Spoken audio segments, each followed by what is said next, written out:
ഒന്ന് പിന്നെ പ്രൊഡ്യൂസേഴ്സ് തന്നെ പറഞ്ഞിട്ടുണ്ട്, ഇത് തിയേറ്ററിൽ, കേരളത്തിലെ തിയേറ്ററിൽ കളക്ഷൻ മാത്രമാണ് പറയുന്നത് പറഞ്ഞിട്ടുണ്ട്. അതിലാരും അലോസരപ്പെട്ടിട്ട് കാര്യമൊന്നുമില്ല. കാര്യം അത് സത്യമാണ് പറയുന്നത്. ഈ ഒന്ന് നിങ്ങൾ മനസ്സിലാക്കാനുള്ള ഈ ഊതി വീർപ്പിച്ച കണക്കുകൾ കാരണം പുറത്തുള്ള പലരെയും ഇൻഡസ്ട്രിയിലുണ്ടെന്ന് ചാടിക്കുകയാണ് ചെയ്യുന്നത്. കാര്യം ഒരു 10-15 കോടി രൂപ മുടക്കി കഴിഞ്ഞാൽ 100 കോടി മാറ്റാം എന്നുള്ള പ്രതീക്ഷയിൽ വരുന്ന ഒരുപാട് പുതുമുഖ നിർമ്മാതാക്കളുണ്ട്. എന്നും പറഞ്ഞ് പുതുമുഖ നിർമ്മാതാക്കൾ ഇൻഡസ്ട്രിയിൽ വരണ്ടെന്നുള്ളതല്ല പ്രശ്നം. ആരും തെറ്റിദ്ധരിപ്പിക്കരുത്. ഒരു തെറ്റിദ്ധാരണയുടെ പേരിൽ, അതിമോഹത്തിന്റെ പേരിൽ ഇൻഡസ്ട്രിയിൽ വന്ന് ചാടും. എല്ലാ ബിസിനസിനെ പോലെയും അല്ല, അതിനേക്കാൾ റിസ്ക് കൂടുതലാണ് സിനിമ ഇൻഡസ്ട്രിയിൽ. അത് മനസ്സിലാക്കി വരണം. ഫിലിം ചേംബറിലാണ് സത്യത്തിൽ ഒരു ഇവരെ കൺസൾട്ട് ചെയ്യാനായിട്ട്, ഇവരെ കൺസൾട്ട് ചെയ്ത് ഇവരെ കൺവീൻസ് ആണെന്നുണ്ടെങ്കിൽ മാത്രം ഈ ഇൻഡസ്ട്രിയിൽ ഇറക്കാനായിട്ട് ഒരു സമിതി തന്നെ അവിടെ ഉണ്ട്. പരിചയസമ്പന്നരായ 5 പ്രൊഡ്യൂസേഴ്സിന്റെ ഒരു കൗൺസിലിംഗ് യൂണിറ്റാണ് ഫിലിം ചേംബറിലുള്ളത്. അതിന്റെ ഉദ്ദേശം എന്താ? കാര്യം ഈ ഇൻഡസ്ട്രിയിലേക്ക് വരുമ്പോഴത്തേക്ക് അതിന്റെ അപകട സാധ്യത മനസ്സിലാക്കുക. കഴിഞ്ഞ വർഷം ഇറങ്ങിയ ചിത്രങ്ങൾ, അതായത് എത്ര എണ്ണം പരാജയപ്പെട്ട് എത്ര എണ്ണം വിജയത്തിലേക്ക് പോയി എന്നുള്ള കാര്യങ്ങളെല്ലാം മനസ്സിലാക്കിയിട്ട് ഇറങ്ങിക്കഴിഞ്ഞാൽ ഒരു അപകടത്തിൽ നിന്ന് പലർക്കും രക്ഷപ്പെടാൻ പറ്റും. ഒരു ഇൻഡസ്ട്രിയെ പറ്റി നമ്മൾ ഇറങ്ങുമ്പോൾ ആ ഇൻഡസ്ട്രിയെ പറ്റി പൂർണ്ണ അറിവുണ്ടായിരിക്കണം, എന്നിട്ട് ഇറങ്ങാം. മറ്റു പലരുടെയും പ്രേരണയാൽ വരരുത്. അതൊക്കെ തന്നെ ഉദ്ദേശിക്കുന്നുള്ളൂ. കാര്യം കേരളത്തിലെ സിനിമാ തിയേറ്ററുകളുടെ കളക്ഷൻ മറ്റു പല രീതിയിലും ഉള്ള ഇംഗത്തിൽ പല പടങ്ങളും രക്ഷപ്പെടാറുണ്ട്. അതൊക്കെ സത്യം തന്നെ. പക്ഷേ ഈ കോടികളുടെ കണക്കെന്ന് നാട് മൊത്തം തിയേറ്ററുകളല്ലേ വരുന്നത്. 100 കോടി 200 കോടിയും കളക്ഷൻ ഉണ്ടെന്ന് പറഞ്ഞ് പല പാവങ്ങളും ലോണും എടുത്ത് ഉള്ള മുക്കിന് മൂലയിലും എല്ലാം തിയേറ്ററുകൾ ഉണ്ടാക്കുക ചെയ്യുന്നത്. ഒരു തിയേറ്റർ ഉണ്ടാക്കി കഴിഞ്ഞിട്ട് ഇപ്പൊ പുതിയതായിട്ട്, അതായത് 2 വർഷത്തിനകം വെച്ച് നിലവിൽ വന്ന തിയേറ്ററുകളിലെ 50% ജപ്തി ഭീഷണിയില്ല, ലോൺ തിരിച്ചടക്കാൻ. ഞങ്ങൾ ഒരു ബിസിനസ്സിൽ നിൽക്കുന്നവർ നിങ്ങൾ അടുത്തത് തുടങ്ങരുത് എന്ന് പറയുന്നതിന്റെ ആ ഒരു സുഖമില്ലായ്മയാണ് അത് പറയാൻ ഞങ്ങളെ പ്രേരിപ്പിക്കുന്നത്. ക്ലാരിറ്റി ഉണ്ടല്ലോ. ഏത് താരത്തിനാ ക്ലാരിറ്റി ഇല്ലാത്ത? കുഞ്ചാക്കോ ബോബന് ക്ലാരിറ്റി ഇല്ലാതായത് അദ്ദേഹത്തിന്റെ ഓഫീസർ എന്ന പടത്തിന് മാത്രമല്ലേ ഉള്ളൂ. അതിന് മുമ്പ് ഇറങ്ങി അദ്ദേഹത്തിന് പരാജയപ്പെട്ട ഒത്തിരി ചിത്രങ്ങളുണ്ടല്ലോ, അതിനൊക്കെ നല്ല ക്ലാരിറ്റി ഉണ്ടായിരുന്നു. കൃത്യമായ കണക്കാണ് അത്. സുരേഷ് കുമാർ അത് ഓടിക്കൊണ്ടിരിക്കുകയും ചെയ്യുന്നുണ്ട്. അത് വളരെ വ്യക്തമായിട്ട് അവർ പറഞ്ഞിട്ടുണ്ട്. ഓടിക്കൊണ്ടിരിക്കുന്ന പടങ്ങളുടെ കൂട്ടത്തിൽ കുഞ്ചാക്കോ ബോബന്റെ പടവും ഉണ്ടായിരുന്നു. കേരളത്തിലെ തിയേറ്ററിക്കൽ കളക്ഷൻ എന്ന് പറഞ്ഞിട്ടാണ് കുഞ്ചാക്കോ ബോബന്റെ പടത്തിന്റെ കാര്യം അവർ പറഞ്ഞേക്കുന്നത്. അത് ഈ ഓഫീസർ എന്ന് പറയുന്ന ഒരു പടത്തിന്റെ കാര്യം മാത്രം കുഞ്ചാക്കോ ബോബൻ നിശ്ചയിച്ച് ആലോചിച്ചാൽ പോരാ. അതിനു മുമ്പ് വന്ന് പരാജയപ്പെട്ട ഒത്തിരി പടങ്ങളുണ്ട്. ആ പടത്തിന്റെ കാര്യത്തിൽ ക്ലാരിറ്റി ഉണ്ടോ? ഇപ്പൊ നമ്മുടെ ഉണ്ണി മൂന്നിന്റെ തന്നെ മാർക്കോ എന്ന് പറയുന്ന പടം കോടി ക്ലബ്ബിൽ കയറി എന്നാണ് പറയുന്നത്. ഓക്കെ, ആ കളക്ഷൻ കാര്യം എല്ലാവരും പറയുന്നുണ്ട്.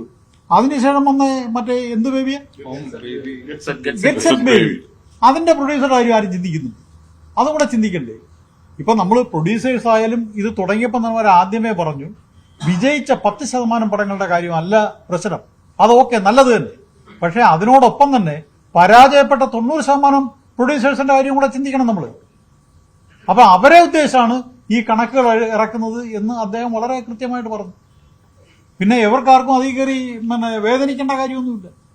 ഈ 90കളിലേക്ക് ഒരു സിനിമ വിജയിക്കുന്ന 50 മേലെ ദിവസങ്ങൾ ഓടുമ്പോഴാണ് ഒരു സിനിമ വിജയിക്കുന്നത്. 50, 100, 150 ദിവസങ്ങൾ ഓടിയ സിനിമകളുണ്ട്. ഒരു വർഷം വരെ തികഞ്ഞ് ഓടിയ സിനിമകളുണ്ട്. ഇപ്പോഴുള്ള ഒരു ഇത് വെച്ച് നോക്കുമ്പോൾ, സ്റ്റാൻഡേർഡ് വെച്ച് നോക്കുമ്പോൾ എത്ര ദിവസം മിനിമം കഴിഞ്ഞാലാണ് ഒരു സിനിമ വിജയം ആണെന്ന് നമുക്ക് ഉറപ്പിക്കാൻ സാധിക്കും? അല്ല, അത് നമ്മൾ ഈ ഊതിപ്പെരിപ്പിച്ച കണക്കിന്റെ കണക്കാണ്. 25 ദിവസം ഓടിയാലും ഒരു സിനിമ വിജയിക്കണമെന്നില്ല. കാര്യം 10ഉം 15ഉം പേരെ 20ഉം പേരെ തിയേറ്ററിൽ കയറ്റിയിട്ട് 25 ദിവസം ഒരു പടം ഓടി, 50 ദിവസം ഒരു പടം ഓടി എന്ന് പറഞ്ഞാൽ ആ പടം വിജയിക്കണമെന്നില്ല. ഇന്ന് 10 ദിവസം ഓടിയാലും ആ ഒരു പടം സാമ്പത്തിക വിജയം നേടും. എങ്ങനെ? ആ കളക്ഷനെ ബേസ് ചെയ്തിട്ടാണ്. ഇന്ന് പണ്ട് നമ്മൾ ഈ പറഞ്ഞത് ഏകദേശം ആ കാലഘട്ടത്തിൽ 12 തിയേറ്ററോ 20 തിയേറ്ററോ 24 തിയേറ്ററോ ആയിരുന്നു റിലീസ് ചെയ്തിരുന്നത്. അന്ന് ആ പടം സാമ്പത്തികമായിട്ട് വിജയിക്കണമെന്നുണ്ടെങ്കിൽ 50, 100, 150 ദിവസം ഓടണം. ഇന്നതല്ല. 700, 750 സ്ക്രീനിൽ, ഇല്ലെങ്കിൽ മിനിമം 300 മുതൽ 400 സ്ക്രീനിൽ വരെയാണ് ഒരു പടം ഇന്ന് റിലീസ് ചെയ്തുകൊണ്ടിരിക്കുന്നത്. ആ പടം സാമ്പത്തികമായിട്ട് വിജയിക്കാൻ 10 ദിവസത്തെ കളക്ഷൻ മതി. നന്നായി ആള് കയറുന്ന പടത്തിന് 10 ദിവസത്തെ കളക്ഷൻ ഉണ്ടെങ്കിൽ ആ പടം സാമ്പത്തികമായി വിജയിച്ചു എന്ന് പറയാം. പക്ഷേ കളക്ഷനിലാണ് പ്രധാനം, കയറുന്ന ആളിന്റെ എണ്ണത്തിലാണ് പ്രധാനം. ബഡ്ജറ്റും ഒരു പ്രധാന ഘടകമാണ്. ചില പടങ്ങൾക്ക് സീറ്റ് കാലിയാണെങ്കിലും ഹൗസ്ഫുൾ എന്ന് പറഞ്ഞു ഓടിക്കുന്ന ചില പടങ്ങളുണ്ട്. അല്ല, പടം സീറ്റ് കാലിയാണെന്നുണ്ടെങ്കിൽ ഹൗസ്ഫുൾ ആണെന്ന് പറഞ്ഞ് ഒരു തിയേറ്ററുകാരനും ബോർഡ് ഇടത്തില്ല. ആ ബോർഡിന്റെ ഉത്തരവാദിത്വം സിനിമാ തിയേറ്ററിനില്ല. കാര്യം കാലിയാണെന്നുണ്ടെങ്കിൽ കാലിയാണെന്ന് തന്നെ പറയുന്നതാണ് സിനിമാ തിയേറ്ററുകാരന് ഇഷ്ടം. കാര്യം ഞാൻ നേരത്തെ പറഞ്ഞ ഒരു ആസ്പെക്ട് ആണ് അതിലുള്ളത്. ഈ ഊതി വീർപ്പിച്ച കണക്കുകളും തിയേറ്ററുമായിട്ട് യാതൊരു ബന്ധവുമില്ല. തിയേറ്ററുകാർ വളരെ സത്യസന്ധമായ കണക്കേ പറയും. ഞങ്ങൾക്ക് അതിന്റെ കാര്യമുള്ളൂ. കാര്യം ഞങ്ങൾക്ക് ഈ പെരുപ്പിച്ച കണക്ക് തരണം. ഇപ്പൊ 100 കോടി 200 കോടി എന്ന് പെരുപ്പിച്ച കണക്ക് തരണം. ഗവൺമെന്റ് തലത്തിൽ പോലും ഒരു ചർച്ചയ്ക്ക് പോകാൻ നിവൃത്തിയില്ലാത്ത സ്ഥിതിയാണുള്ളത്. കാര്യം അപ്പൊ അതിന്റെ അധികാരികൾ പോലും ചോദിക്കുന്നത് നിങ്ങൾക്ക് എന്ത് നഷ്ടമുള്ളത്? കഴിഞ്ഞൊരു പടം 100 കോടി കളക്ട് ചെയ്ത് 50 കോടിയെങ്കിലും തിയേറ്ററുകാരനും കിട്ടിക്കാണത്തില്ലേ എന്നാ അവർ ചോദിക്കുന്നത്. അതിന് ഞങ്ങൾക്ക് മറുപടിയില്ല. അപ്പോൾ ഈ സൈസ് പെരുപ്പിച്ച കണക്കുകൾ നിർത്തേണ്ടുന്നത് നിർമ്മാതാക്കളുടെ മാത്രമല്ല, തിയേറ്ററുകാരുടെ ആവശ്യം തന്നെ.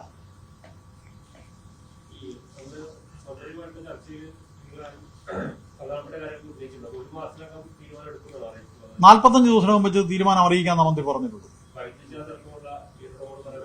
വൈദ്യുതി ചാർജ്, എന്റർടൈൻമെന്റ് ടാക്സ്, ലൈസൻസിന്റെ പ്രൊസീജിയേഴ്സ്, ഈ കാര്യങ്ങളെല്ലാം ഒരു തീരുമാനം ഉണ്ടാകുമെന്നാണ് പ്രതീക്ഷ. ചോദ്യത്തിൽ തന്നെയാണ് ഞാൻ ചാക്കോച്ചന്റെ വിഷയത്തിൽ ചാക്കോച്ചന് ഇന്നലെ കൊടുത്ത മറുപടി, നിർമ്മാതാക്കളുടെ സംഘടന മറുപടി ഒരു എല്ലാ കാര്യത്തിലും കൃത്യമായ മറുപടി ഇല്ല എന്ന് സ്വയം എന്നെ സമയത്ത് തോന്നിയിട്ടുള്ളത്. നിങ്ങൾക്ക് തോന്നിയെന്ന് എനിക്കറിയില്ല. ചാക്കോച്ചൻ അതിനകത്ത് ഏറ്റവും ഒരു കാര്യം പറയുന്നത് തിയേറ്റർ ഉടമകൾ ആയോണ്ട് ഒരു ചോദ്യമാണ്, നിർമ്മാതാക്കള് ഈ OTT ബിസിനസിനെ കബളിപ്പിക്കപ്പെടുന്നു എന്ന് പറഞ്ഞു. നിർമ്മാതാക്കളുടെ അവിടെ ചോദിക്കുന്നതാണെന്ന് പറയല്ല, ഞാനൊരു കറക്റ്റ് ക്ലാരിറ്റിക്ക് വേണ്ടിയാണ്. 3 കോടിയുടെ പഴത്ത് 10 കോടി കൊണ്ട് കബളിപ്പിക്കപ്പെടുന്നു, നിർമ്മാതാക്കളാണ് സ്വയം ചെയ്തത്. അതുകൊണ്ട് തന്നെ ഈ തിയേറ്ററിൽ അങ്ങനെ കബളിപ്പിക്കപ്പെടുമ്പോൾ OTT അന്ന് ബിസിനസ് നടക്കുന്നു. അപ്പൊ തിയേറ്ററിൽ ആൾ വരാത്തൊരു സാഹചര്യം ഉണ്ടായി. അത് ഈ നിർമ്മാതാക്കൾ തന്നെയല്ലേ ഇത്തരം ഒരു പണികൾ ചെയ്യുന്നതെന്ന് തിയേറ്റർ ഉടമകൾക്ക് തോന്നുന്നു? തീർച്ചയായിട്ടും തോന്നുന്നുണ്ട്. അത് ഏതൊക്കെ നിർമ്മാതാക്കളാണ് എന്നും കൂടെ ഞങ്ങൾക്ക് തോന്നിയിട്ടുണ്ട്. അതും എല്ലാവർക്കും തോന്നണം. നിർമ്മാതാക്കളാണ് ഈ പറഞ്ഞ കണക്ക് 2 കോടിയുടെയും 3 കോടിയുടെയും പടം എടുത്തിട്ട് 30 കോടിക്കും 35 കോടിക്കും OTT അത് പല പ്ലാറ്റ്ഫോമുകളിലും കൊടുത്ത് കബളിപ്പിക്കപ്പെട്ടിട്ടുള്ളത്. അത് ഏതൊക്കെ നിർമ്മാതാക്കളാണ് എന്നും കൂടെ പൂർവ്വചരിത്രം ഒന്ന് ആലോചിക്കണം. എന്നാലേ കുഞ്ചാക്കോ ബോബൻ പറഞ്ഞ കാര്യങ്ങളുമായിട്ട് നമുക്ക് ഒത്തുപോകാൻ പറ്റും. ഇത് ഈ കബളിപ്പിച്ചതൊന്നും മലയാളത്തിലെ ചിരകാല പ്രതിഷ്ഠ നേടിയിട്ടുള്ള പഴയ നിർമ്മാതാക്കൾ ആരുമല്ല. അതും കൂടെ നോക്കണം. നിലവിലുള്ള നിർമ്മാതാക്കളാണ് ഇപ്പോഴും പടങ്ങൾ ചെയ്തുകൊണ്ടിരിക്കുന്ന നിർമ്മാതാക്കളാണ് പറ്റിക്കപ്പെട്ടത്. തീർച്ചയായിട്ടും അവരുടെ പേര് നിങ്ങൾക്ക് അറിയാം, ഞങ്ങൾക്ക് അറിയാം, എല്ലാവർക്കും അറിയാം. അത് കുഞ്ചാക്കോ ബോബനും അറിയാം. അത് കുഞ്ചാക്കോ ബോബൻ പറയട്ടെ. ഏതൊക്കെ നിർമ്മാതാക്കളാണ് അത് കുഞ്ചാക്കോ ബോബനും അറിയാം.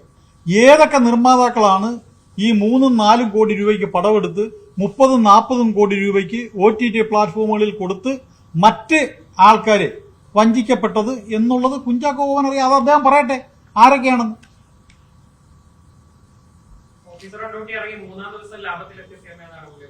ഞങ്ങൾക്ക് അതിലൊരു തർക്കവുമില്ല. തിയേറ്ററുകാരെ സംബന്ധിച്ചിടത്തോളം ഓഫീസർ ഓൺ ഡ്യൂട്ടി ഞങ്ങൾക്ക് വളരെ ആശ്വാസം നൽകിയ ഒരു പടമാണ്. ഞങ്ങൾക്ക് ഒരുവിധം മാന്യമായ കളക്ഷൻ കിട്ടിയ പടമാണ്. ആ കാര്യത്തിലൊന്നും ഞങ്ങൾക്ക് യാതൊരു സംശയവുമില്ല. ആ ഒരു സമയത്ത് തിയേറ്ററുകാർക്ക് ഒരുപാട് പ്രശ്നങ്ങൾ ആ പടം കാരണം ഒഴിവാക്കപ്പെട്ടു. ഞങ്ങൾക്ക് ഒരുവിധം സാമ്പത്തിക നേട്ടം ഉണ്ടാക്കിയ ഒരു പടം തന്നെയാണ് ഓഫീസർ ഓൺ ഡ്യൂട്ടി. അതിന്റെ നിർമ്മാതാക്കൾക്കും അതിന്റെ താരങ്ങൾക്കും ഒക്കെ സാമ്പത്തിക നേട്ടം ഉണ്ടായി കാണും. പ്രൊഡ്യൂസറും അത് തന്നെയാണ് പറഞ്ഞേക്കുന്നത്. ഇപ്പം ഇന്നലെ പ്രൊഡ്യൂസർ അസോസിയേഷൻ ജനറൽ സെക്രട്ടറി പറഞ്ഞിട്ടുണ്ട് തീർച്ചയായിട്ടും ഓഫീസർ ഓൺ ഡ്യൂട്ടി ലാഭകരമായ ചിത്രം തന്നെയാണ്. കാര്യം അവർ പബ്ലിഷ് ചെയ്തത് കേരളത്തിലെ തിയേറ്ററിക്കൽ കളക്ഷൻ മാത്രമാണ്. അതുകൂടാതെ ആ ചിത്രം ഓടിക്കൊണ്ടിരിക്കുകയാണെന്നും ഒരു മെൻഷൻ ചെയ്തിട്ടുണ്ട്. ഈ തിയേറ്ററിക്കൽ കളക്ഷൻ അതിനു മുമ്പ് ഒരു ഫേസ്ബുക്കിൽ നമ്മുടെ ഒരു സിനിമയുടെ ഏതാണ് സിനിമ എനിക്ക് കൃത്യം ഓർക്കുന്നില്ല. ആ സിനിമയുടെ ഒരു പ്രൊഡ്യൂസറും അതിന്റെ നിർമ്മാതാവും ഫേസ്ബുക്കിൽ കുറിപ്പിട്ടിട്ടുണ്ട്.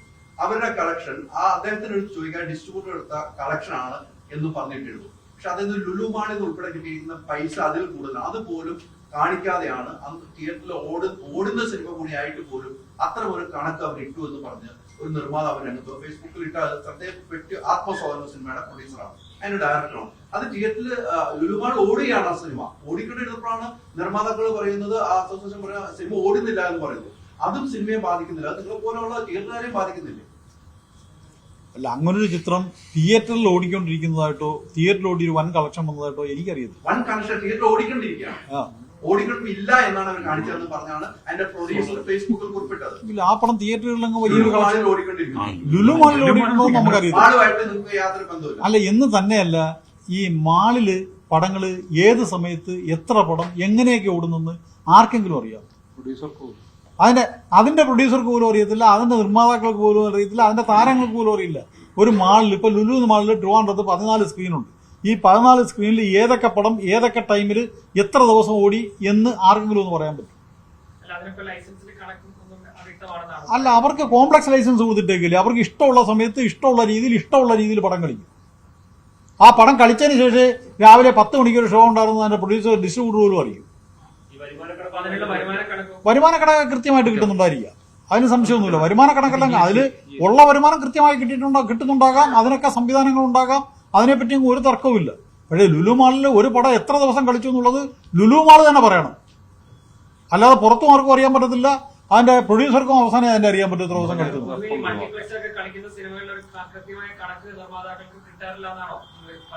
അല്ല, കണക്കുകളൊക്കെ കിട്ടുന്നുണ്ടായിരിക്കാം. ഞങ്ങൾ കണക്കിന്റെ കളക്കിലേക്കല്ല ഞങ്ങൾ പോകുന്നത്. കണക്ക് കൃത്യമായിട്ട് കിട്ടുന്നുണ്ടാകാം. പക്ഷേ എത്ര ദിവസം ഏതൊക്കെ പടം ഏതൊക്കെ ഷോയാ കളിക്കുന്നു എന്നുള്ളത് ആർക്കും അറിയാൻ പറ്റത്തില്ല. അല്ല, നിർമ്മാതാക്കള് ആ കണക്ക് ഉൾപ്പെടുത്തിയിട്ടുണ്ടോ എന്ന് ഞങ്ങൾക്കറിയത്തില്ല. ഞങ്ങൾക്ക് അതിനെപ്പറ്റി, കാര്യം ഞങ്ങളും ഈ കണക്കുകളുമായിട്ട് നിർമ്മാതാക്കൾ പുറത്തുവിടുന്ന കണക്കുമായിട്ട് ഞങ്ങൾക്കൊരു ബന്ധവുമില്ല. പകരം അവര് ഏകദേശം ഞങ്ങൾ ആ തിയേറ്ററിക്കൽ കളക്ഷനുമായിട്ട് ഞങ്ങൾക്കൊരു ധാരണയുണ്ട്. ആ ധാരണ വെച്ച് നോക്കുമ്പോൾ ഏകദേശം ഒത്ത കണക്ക് തന്നെയാ പോകുന്നത്. എല്ലാ മാസവും ഇങ്ങനെ കണക്കുകൾ പുറത്തുവിടുന്നതാണ്. താരങ്ങൾക്കും ഈ സിനിമാ നിർമ്മാതാക്കൾക്കും ഇടയിൽ ഒരു കൂടുതൽ ഒരു ഭിന്നത ഉണ്ടാക്കില്ലേ? അത് പുറത്തുവിടുന്നതിന് നിങ്ങൾ പ്രോത്സാഹിപ്പിക്കുകയാണ് എല്ലാ മാസവും കണക്ക് പുറത്തു വിടുമെന്ന് ഞങ്ങൾ പറഞ്ഞിട്ടുമില്ല, പുറത്തു വിടുന്നതിനെ ഞങ്ങൾ പ്രോത്സാഹിപ്പിച്ചിട്ടുമില്ല. പിന്നെ കണക്ക് പുറത്തു വിടുന്നത് വേണ്ട എന്ന് ഞങ്ങളോട് ആവശ്യപ്പെടുത്തുമില്ല. കാര്യം അതിനെ ഞങ്ങൾ ഭയക്കേണ്ട കാര്യം എന്താ? തിയേറ്ററുകളുടെ കൂടെ ദുരവസ്ഥ മനസ്സിലാക്കേണ്ടുന്ന ഒരു കണക്കാണ് ആ പുറത്തു വിടുന്നത്. അങ്ങനെ ആ കണക്ക് പുറത്തു വിടരുത് എന്ന് ആവശ്യപ്പെടുന്ന ഒരാവശ്യകത ഞങ്ങൾക്കില്ല, തിയേറ്ററുകാർക്കില്ല. അത് അങ്ങനൊരു കണക്ക് പുറത്തു വിടരുതെന്നുണ്ടെങ്കിൽ അതിന്റെ കാരണം പറഞ്ഞ് അമ്മ ആവശ്യപ്പെടട്ടെ, അങ്ങനെ കണക്ക് പുറത്തു വിടരുതെന്ന് നിർമ്മാതാക്കളോട് അവരാവശ്യപ്പെടട്ടെ. കാര്യം നിർമ്മാതാക്കളും അമ്മ സംഘടനയും ആയിട്ടാണ് കൂടുതൽ കണക്ഷൻ ഉള്ളത്, ഞങ്ങളെക്കാൾ കൂടുതൽ. ഒരു നിർമ്മാതാവ് വന്ന് സിനിമ എടുത്താലേ തിയേറ്ററിലേക്ക് സിനിമ കിട്ടുന്നുള്ളൂ. അത്രയേ ഉള്ളൂ. നിലവിലെ സാഹചര്യത്തിൽ ഒരു നിർമ്മാതാവ് പുതിയ നിർമ്മാതാവ് വരാൻ വരെ ഭയപ്പെടുന്നു. ഇത്തരം കണക്കുകൾ പരാജയമാണ്. ഇവിടെ മലയാള സിനിമകളെല്ലാം പരാജയത്തിന്റെ കണക്കുകളല്ലാതെ വേറെ ഒന്നും പുറത്തേക്ക് വരുന്നില്ല. ഈ 2 പ്രാവശ്യം വന്ന കണക്ക് 100 കോടിയുടെ ഒരു കണക്ക് വന്നു, 100 കോടി നഷ്ടം. ഇപ്പൊ 50 കോടി നഷ്ടം. ആ നഷ്ടക്കണക്കുകൾ പറയുമ്പോൾ ഇപ്പൊ വിജയേട്ടൻ ഫ്രണ്ട് ഒരു സിനിമ എടുക്കാൻ താങ്കൾ ഇത് നഷ്ടമല്ലേ? നഷ്ടമാണെന്ന് ഒരു നിർമ്മാതാവ് വരുമോ? നിർമ്മാതാവ് വന്നാലും സിനിമ ഉണ്ടാവുള്ളൂ. അപ്പൊ കണക്കുകൾ പറയുന്നത് ഉചിതമാണ് എന്ന് നിങ്ങൾക്ക് ഉറപ്പിച്ച് പറയാൻ പറ്റുന്നില്ല. വേണമെന്നും വേണ്ട എന്നും പറയുന്നുണ്ട്. ഏതിലെങ്കിലും ഒന്നിൽ ഉറച്ചു നിൽക്കേണ്ടത് അല്ല, നമ്മൾ ഒന്നിൽ ഉറച്ചാ നിൽക്കുന്നത്. ഈ പരാജയപ്പെടുന്ന ഇല്ലെങ്കിൽ നമ്മൾ ഈ ഒരു നിർമ്മാതാവ് വന്നാൽ ഭയപ്പെടുന്ന രീതിയിൽ അല്ലെ പരാജയപ്പെടുന്ന രീതിയിൽ ഏതൊക്കെ നിർമ്മാതാക്കളാണ് വരുന്നത് നമ്മൾ ആലോചിച്ച് നോക്കണം. ഇൻഡസ്ട്രിയിൽ വരുന്ന പുതുമുഖങ്ങളായ നിർമ്മാതാക്കളാണ് ഏറ്റവും കൂടുതൽ പരാജയപ്പെട്ട് പിന്നോട്ട് പോയിക്കൊണ്ടിരിക്കുന്നത്. പരിചയസമ്പന്നനായ പ്രൊഡ്യൂസർ അത് കണക്കാക്കിയ പടം എടുക്കും. ഇത് ഇൻഡസ്ട്രിയായിട്ട് യാതൊരു പരിചയമില്ലാത്ത ഏതെങ്കിലും ആൾക്കാരെ കൊണ്ടുവന്ന് ഈ ഇൻഡസ്ട്രിയിൽ ഇറക്കി അവരെ ഒരു ദുരിതത്തിലോട്ടാക്കുന്നതിന് പകരമാണ് ഈ കണക്കുകൾ പുറത്തു വിടുന്നത്. ഈ 254 പടം അങ്ങോട്ട് കഴിഞ്ഞ വർഷം റിലീസ് ചെയ്തു, 223. അതിൽ ഈ 223 പടങ്ങൾ പ്രൊഡ്യൂസ് ചെയ്തതിൽ എത്ര പരിചയസമ്പന്നരായ പ്രൊഡ്യൂസേഴ്സ് ഉണ്ടെന്ന് ആലോചിക്കാത്ത എന്താ? എന്തുകൊണ്ട് പുതുമുഖങ്ങളായ നിർമ്മാതാക്കളുടെ മാത്രം പടങ്ങൾ പരാജയപ്പെടുന്നു? അവരെ ഒരുപാട് പ്രലോഭനങ്ങൾ കൊടുത്ത് പുറത്തുനിന്ന് കൊണ്ടുവന്ന് പടം എടുപ്പിക്കുന്നു. അതിനുള്ളൊരു ഗ്യാങ് തന്നെ ഉണ്ട് പുറത്ത്. താരങ്ങളല്ല, താരങ്ങൾക്ക് അതിന്റെ ആവശ്യമില്ല. പുറത്തുള്ള ആൾക്കാരാണ്, അത് ഇൻഡസ്ട്രിയിൽ തന്നെ ഉള്ള ആൾക്കാരാണ്. അല്ല, താരങ്ങളൊന്നുമല്ല, താരങ്ങൾക്ക് അതിന്റെ ആവശ്യമില്ല. ഡയറക്ടേഴ്സും അല്ല, പേരെടുത്ത ഡയറക്ടേഴ്സും അല്ല, അവർക്കും അതിന്റെ ആവശ്യങ്ങളൊന്നുമില്ല. കാര്യം ഇതിനെല്ലായിടത്തും മീഡിയേറ്റേഴ്സ് ഉണ്ട്. ഏത് ഫീൽഡിലും എവിടെ മീഡിയേറ്റേഴ്സ് ഇല്ലേ? ഇതിനും മീഡിയേറ്റേഴ്സ് വർക്ക് ചെയ്യുന്നുണ്ടെന്നുള്ളതാണ് ഞങ്ങളുടെ അറിവ്. അല്ല, അതിന് എന്ത് പേര് വിളിക്കാമെന്ന് നമുക്കറിയത്തില്ല. ഇതിന് മീഡിയേറ്റേഴ്സ് ഉണ്ടെന്നുള്ളതാണ് ഞങ്ങളുടെ അറിവ്. ഞങ്ങൾക്ക് വ്യക്തമായ ധാരണയുണ്ടോ അതിനെ? അവർക്ക് എന്തെങ്കിലും പേരുകൾ ഉണ്ടാകാം. ഞങ്ങളുടെ കണക്കിൽ അവർ മീഡിയേറ്റേഴ്സ് ആണ്. ഈ ഇൻഡസ്ട്രിയായിട്ട് പരിചയമില്ലാത്തവരെ കൊണ്ടുവന്ന് ഈ ഇൻഡസ്ട്രിയിൽ ചാടിക്കാനായിട്ട് അവർക്ക് എന്തെങ്കിലും സാമ്പത്തിക നേട്ടങ്ങൾ അതുകൊണ്ടുണ്ടാകാം. മീഡിയേറ്റേഴ്സ് ഉണ്ട്. അങ്ങനെയുള്ള മീഡിയേറ്റേഴ്സിന്റെ കെണിയിൽ അകപ്പെടാതിരിക്കാനായിരിക്കാം പ്രൊഡ്യൂസേഴ്സ് ഈ കണക്കുകളുമായിട്ട് രംഗത്ത് വരുന്നത്. അപ്പൊ അതിന് ഞാൻ നേരത്തെ ഇവിടെ പറഞ്ഞിരുന്നു, ഫിലിം ചേംബറിൽ തന്നെ അത് കൗൺസിൽ ചെയ്യാനുള്ളൊരു കമ്മിറ്റി ഉണ്ട്.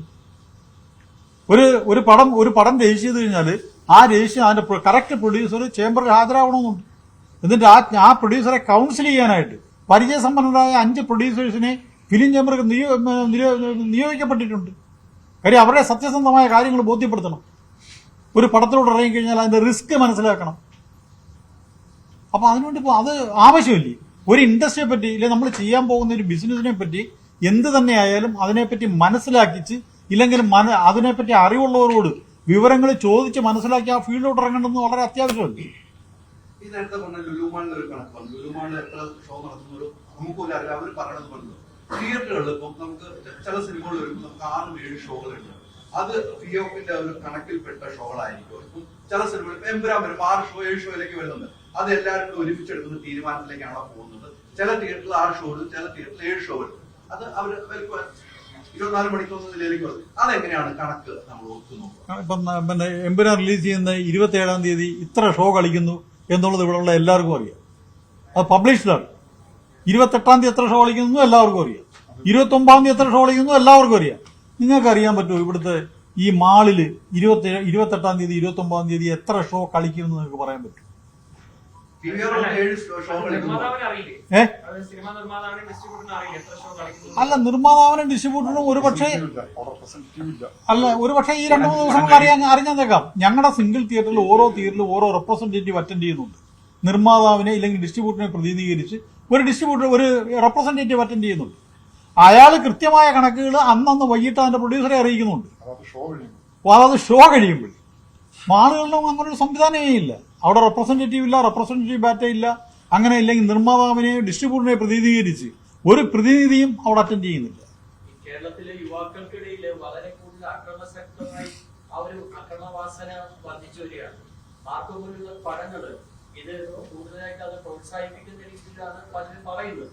അപ്പൊ അത് നിങ്ങളാണ് പ്രദർശിപ്പിക്കുന്നത്, ഈ തിയേറ്റർ സ്ക്രീനിലേക്ക് കൊണ്ടുവരുന്നത് നിങ്ങളാണ്. അപ്പൊ നിങ്ങൾക്കൊരു ഉത്തരവാദിത്വമില്ലേ നമ്മുടെ സമൂഹത്തിൽ ഇങ്ങനെയുള്ള മാറ്റങ്ങൾ വരുന്നത് നമ്മൾ ഇങ്ങനെയാണ് തടയാൻ സാധിക്കുന്നത്? ഉത്തരവാദിത്വമുണ്ടോ? നമ്മൾ ഈ മാർക്കോ പോലുള്ള സിനിമകൾ കണ്ടിട്ട് ഏതെങ്കിലും ഒരു തലമുറ വഴിതെറ്റി പോകും എന്ന് ഒരിക്കലും ഞങ്ങൾ വിശ്വസിക്കുന്നില്ല. അങ്ങനെ ഉണ്ടെങ്കിൽ മാർക്കോ എന്ന് പറയുന്ന ഒരു സിനിമയിൽ ഒരു വർഷം ഇറങ്ങിയുള്ളൂ. 253 ഒരു സിനിമയെ മാർക്കോ ഉള്ളൂ. ബാക്കി 250 പടവും നല്ല ആശയങ്ങൾ ഇത് പ്രചരിപ്പിക്കുന്ന സിനിമകളാണ്. അങ്ങനെ അവന്റെ ജനങ്ങൾ അങ്ങോട്ടല്ലേ തിരിയേണ്ടത്? ഈ എത്ര ചിത്രങ്ങളുടെ ഇടയിലാണ് ഒരു മാർക്കോ വന്നത്? ഇല്ലെങ്കിൽ എത്ര ചിത്രങ്ങളിൽ 253 പടങ്ങൾ റിലീസ് ചെയ്യുന്നതിൽ 1-2 സിനിമകളാണ് അല്പം വയലൻസ് കേന്ദ്രീകരിച്ച് പോകുന്നത്. ഞാൻ ചോദിക്കുന്നതല്ല. അപ്പോൾ ബാക്കി 250 ചിത്രത്തിന്റെ പാതയിൽ മറ്റുള്ളവർക്ക് പൊയ്ക്കൂടെ? അതെന്തുകൊണ്ട് പോകുന്നില്ല? അതിന്റെ അർത്ഥം സിനിമ ഒന്നിനും പ്രചോദനമാകുന്നില്ല എന്നുള്ളതാണ്. ഇല്ലാന്നുണ്ടെങ്കിൽ ഈ നാട്ടിൽ കംപ്ലീറ്റ് യേശു ക്രിസ്തുമാരും ഇല്ലാന്നുണ്ടെങ്കിൽ മറ്റ് സത്യസന്ധന്മാരും ഉണ്ടായേനെ. ഏറ്റവും കൂടുതൽ സിനിമ ഏറ്റവും കൂടുതൽ ആശയങ്ങൾ പ്രചരിപ്പിക്കുന്നത് സത്യസന്ധതയിലേക്കും ഇല്ലെങ്കിൽ നല്ല മനുഷ്യരിലേക്കുമാണ്. നന്മയിലേക്കാണ് സിനിമ പ്രചരിപ്പിക്കുന്നത്. ആ നന്മയാകണം എല്ലാ മനുഷ്യന്റെ ഉള്ളിൽ ഉണ്ടാകേണ്ടിയിരുന്നത്. സിനിമയാണ് എല്ലാത്തിനും പ്രചോദനമെങ്കിൽ അതിന്റെ അർത്ഥം എന്താ? സിനിമ ഒന്നിനും പ്രചോദനമല്ല. വഴി തെറ്റേണ്ടുന്നവൻ കുഞ്ഞിലെ മുതലേ വഴിതെറ്റി വരുന്നവനാണ്. അവൻ ഇനി ഏത് സിനിമ കണ്ടാലും കണ്ടില്ലേലും വഴിതെറ്റി തന്നെ പോകും. അതിന് മാർക്കോ ഒരു കാരണവശാലും പ്രചോദനമായിട്ടില്ല, ആകത്തുമില്ല. സെൻസർ ബോർഡാണ് ഇതിന്റെ കാര്യങ്ങൾക്ക്. പിന്നെ അതിന്റെ വയലൻസിനെ കേന്ദ്രീകരിച്ചാൽ സെൻസർ ബോർഡ് അതിന്റെ സർട്ടിഫിക്കറ്റ് കൊടുക്കുന്നത്. ഞങ്ങളെ സംബന്ധിച്ചിടത്തോളം, തിയേറ്ററുകാരെ സംബന്ധിച്ചിടത്തോളം സെൻസർ സർട്ടിഫിക്കറ്റ് ഉണ്ടെങ്കിൽ ഏത് ചിത്രവും ഞങ്ങൾ പ്രദർശിപ്പിക്കാം. 18 വയസ്സ് തിയേറ്റർ എമ്പുരാൻ ഏകദേശം പിന്നെ ആന്റണിയുടെയും പ്രതീക്ഷ കവർന്ന് കോടികൾ കളക്ട് ചെയ്യുന്നതാണ് ഞങ്ങളുടെ പ്രതീക്ഷ. ഞങ്ങൾക്ക് പ്രതീക്ഷയുണ്ട്. ഞങ്ങളുടെ എല്ലാ സാമ്പത്തിക ബാധ്യതയും തീർക്കുന്ന ഒരു പ്രതീക്ഷയുണ്ട്. അതായത്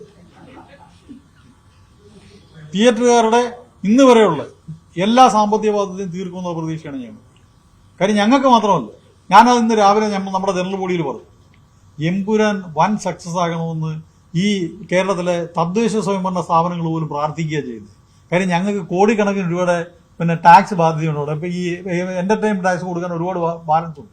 അപ്പൊ അവര് തന്നെ പറയുന്നുണ്ട് എമ്പുരാൻ സക്സസ് ആയെന്നുണ്ടെങ്കിൽ 31-ാം തീയതിക്ക് മുമ്പ് ഈ ടാക്സ് കിട്ടിയാൽ എല്ലാവർക്കും ശമ്പളം കൊടുത്താണ് ബാക്കി കാര്യങ്ങൾ നടന്നത്. അങ്ങനെ ഓരോ മേഖലയിലുള്ളത് ക്ഷേമനിധി ബോർഡ് നമ്മുടെ ചെയർമാൻ ശ്രീ മധുബായ പറയുന്നുണ്ട് എമ്പുരാൻ വൻ സക്സസ് ആകണേന്ന്. കാര്യം അദ്ദേഹത്തിന് കോടിക്കണക്കിന് രൂപ കുടിശ്ശിയുണ്ട് തിയേറ്ററുകാരിൽ നിന്ന് കിട്ടാൻ. അപ്പൊ ഈ കാര്യങ്ങളെല്ലാം തീർക്കാൻ പറ്റും. എമ്പുരാൻ വൻ സക്സസ് ആവും എന്നുള്ളതാണ് ഞങ്ങളുടെ എല്ലാം പ്രതീക്ഷ. അതിനുവേണ്ടി ഞങ്ങളുടെ ഓരോരുത്തരുടെയും പ്രാർത്ഥനയും. അലിക്ക് സമാധാനമായല്ലോ.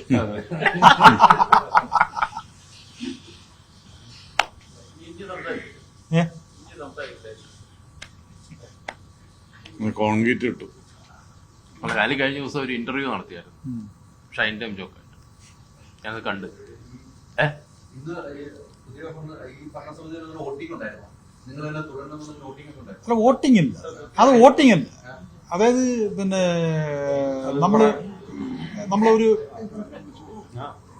ഒരു രഹസ്യമായിട്ട് ഓരോരുത്തരുടെ അഭിപ്രായം. കാര്യം നമ്മളിപ്പോ ഒരു ഗ്രൂപ്പില് ഇപ്പം സത്യത്തില് മാനസികമായിട്ട് നമുക്ക് തങ്ങൾ ഇഷ്ടമല്ലെന്ന് വരുന്നുണ്ട്. പക്ഷെ അലി ഒരിക്കലും എന്റെ ഉമ്മിണി ചോറത്തില്ല എനിക്ക് വിജയകുമാറിന് ഇഷ്ടമല്ല. അതിവിടെ രഹസ്യമായിട്ട് ആരെങ്കിലും വിളിച്ചു ചോദിച്ചു കഴിഞ്ഞാൽ അലി പറയും പന്നെ ഇയാള് എങ്ങനെ പിന്നെ കയറി നിങ്ങളുടെ പേര് അറിയുള്ളൂ. അലിയായിട്ട് നമുക്ക് കൂടുതൽ പരിചയം, ആ പേരറിയാവുന്നു, അതുകൊണ്ട് പറയുന്നുള്ളൂ. അപ്പൊ അതുപോലെ ഓരോ മനുഷ്യന്റെ മനസ്സിൽ എന്താണ് നമുക്ക് മനസ്സിലാകത്തില്ല. അപ്പോൾ എല്ലാവരും ഏകകണ്ഠമായിട്ടല്ല ഈ ഭരണസമിതി തുടരണം എന്ന് പറഞ്ഞാൽ ഒരു കുറച്ച് കാലത്തെയും കൂടെ. കാര്യം നമുക്ക് ഒരുപാട് ജോലികൾ ബാക്കിയുണ്ട്. കാര്യം നമ്മൾ തുടങ്ങി വെച്ച കുറച്ച് കാര്യങ്ങളൂടെ കംപ്ലീറ്റ് ചെയ്യാനുണ്ട്. അപ്പൊ അത് കംപ്ലീറ്റ് ആവുന്നതോടെയെങ്കിലും ഈ ഭരണസമിതി തുടരണം എന്ന് എല്ലാവരും ഏകകണ്ഠമായി ആവശ്യപ്പെട്ടപ്പോൾ ഞാൻ പറഞ്ഞതല്ല, നിങ്ങളത് പേപ്പറിലൊന്ന് കുറിച്ച് തരും. ഓരോരുത്തരും രഹസ്യമായി പോയി പേപ്പറിലൊന്ന് കുറിച്ച് ഈ പെട്ടിയിൽ കൊണ്ടുവന്നു. അത് ഞാൻ നോക്കും. 10% പേരെങ്കിലും അത് വേണ്ടെന്നുള്ള അഭിപ്രായം ഉണ്ടെങ്കിൽ വേണ്ട. വളരെ സന്തോഷം. നോക്കിയപ്പോഴേ എല്ലാവരും തുടരണം എന്ന അഭിപ്രായമാണ് കുറിച്ചത്. N block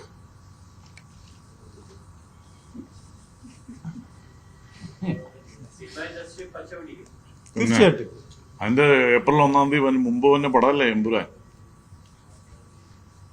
സർക്കാരോട് കനിയണം. അതെ, വളരെ നല്ല രീതിയിലുണ്ട്. എല്ലാവരുടെയും പ്രതീക്ഷ കവച്ചു വെക്കുന്നു. തീർച്ചയായിട്ടും പിന്നെ ഈ ഞങ്ങളെ സംബന്ധിച്ചോളം ഈ അഡ്വാൻസ് ബുക്കിംഗ് എല്ലാം ഞങ്ങളെ സംബന്ധിച്ചോളം നല്ല ലാഭത്തിലാണ് ഉപയോഗിക്കുന്നത്. പക്ഷെ അതിന്റെ മുടക്ക് മുതലുമായിട്ട് തട്ടിച്ച് നോക്കുമ്പോൾ എത്രത്തോളം ലാഭകരമാണെന്നുള്ളത് അതിന്റെ പ്രൊഡ്യൂസറാ പറയുന്നത്. കേരളത്തിൽ ആദ്യമായിട്ടാണ് ഇത്രയും നല്ലൊരു ഇനിഷ്യൽ ബുക്കിംഗ്. സിനിമ പോസ്റ്റ് പതിക്കുന്നതിന് കുറെ റെസ്ട്രിക്ഷൻസ് ഉണ്ടല്ലോ. അപ്പൊ അതുകൊണ്ട് നമുക്ക് ആ മെസ്സേജ് അല്ലെങ്കിൽ സിനിമ പ്രേക്ഷകർ പോസ്റ്റേഴ്സ് എത്തിക്കാൻ ഇല്ല. ഈ പോസ്റ്റേഴ്സ് ഒട്ടിക്കുന്നതുകൊണ്ട് ഒരു സിനിമകളിലും ഒന്നും എങ്ങും എത്തത്തില്ല എന്നുള്ള വിശ്വാസമാണ് ഞങ്ങൾക്കുള്ളത്. കാര്യം ഇപ്പം പറഞ്ഞ സത്യം, പോസ്റ്റർ ഒട്ടിക്കാൻ എങ്ങും സ്ഥലമില്ല. സിനിമാ പോസ്റ്റർ നോക്കി ജനം സിനിമയ്ക്ക് പോകുന്ന ആ കാലഘട്ടം കഴിഞ്ഞ് ഇപ്പൊ സോഷ്യൽ മീഡിയയാണ് നമ്മുടെ പരസ്യത്തിന്റെ ഉപാധി. പരമാവധി പ്രൊഡ്യൂസേഴ്സും ഡിസ്ട്രിബ്യൂട്ടേഴ്സും സോഷ്യൽ മീഡിയയിലൂടെ പരസ്യം ചെയ്തിട്ട് ഈ പോസ്റ്ററിന്റെ ഇടപാടെ നിർത്തണമെന്നാണ് ഞങ്ങളുടെ അഭിപ്രായം. കാരണം നമ്മൾ ചുമ്മാ ആവശ്യമില്ലാതെ സർക്കാർ മതിലുകൾ വൃത്തികേടാക്കാനും ഇല്ലാന്നുണ്ടെങ്കിൽ മറ്റുള്ള കോമൺ സ്പേസുകൾ വൃത്തികേടാക്കാനും ഇനിയും നമ്മൾ മുതിരരുത്. കാര്യം ഇതൊക്കെ 1947 തുടങ്ങിയല്ലേ ഈ പോസ്റ്റ് ഒട്ടിയും കാര്യങ്ങളും. ഇതൊക്കെ മാറി. ഏറ്റവും വലിയ ഉദാഹരണമാണ് ഈ പടം എമ്പുരാൻ. എമ്പുരാന്റെ പോസ്റ്ററുകൾ ഇന്നോ നാളോ ഒക്കെ ആയിട്ട് തിയേറ്ററുകൾ എത്തിക്കത്തുള്ളൂ. ഒരു പോസ്റ്ററും ഇല്ലാതെ മറ്റു ഇതിനു മുമ്പുള്ള പല പടങ്ങളുടെയും 15 ദിവസവും 1 മാസം മുമ്പേ തിയേറ്ററിൽ വരും. കമ്മിങ് എന്ന് പറഞ്ഞ് ഒട്ടിച്ചു. അതിനൊന്നും ഒരു ടിക്കറ്റ് പോലും ബുക്കിംഗ് നടന്നിട്ടില്ല. എന്നാൽ ഒരു പോസ്റ്റർ പോലും ഒട്ടിക്കാതാണ് ഈ പടത്തിന് ഇത്രയും ബുക്കിംഗ്.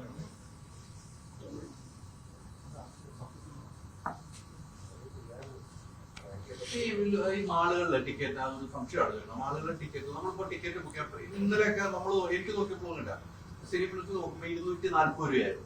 നമ്മളത് ബുക്ക് ചെയ്യാൻ വേണ്ടി ക്യാഷ് പേ ചെയ്യാൻ പോയപ്പോൾ അത് 650 രൂപ. അങ്ങനെ ഒരു സംവിധാനം വേണ്ട. അങ്ങനെ ടിക്കറ്റിന്റെ മാർജിനുണ്ട് വ്യത്യാസം മാളുകൾ വരുന്നത് ഡൗട്ടാണോ? മാളുകളിൽ ആ വ്യത്യാസം വരുന്നുണ്ട്. വ്യാപകമായ പരാതിയുണ്ട്. അല്ല, അത് എങ്ങനെയാണ് അതിന്റെ സത്യാവസ്ഥ? നിങ്ങൾ വെളിപ്പെടുത്താൻ കണ്ടുപിടിക്കും.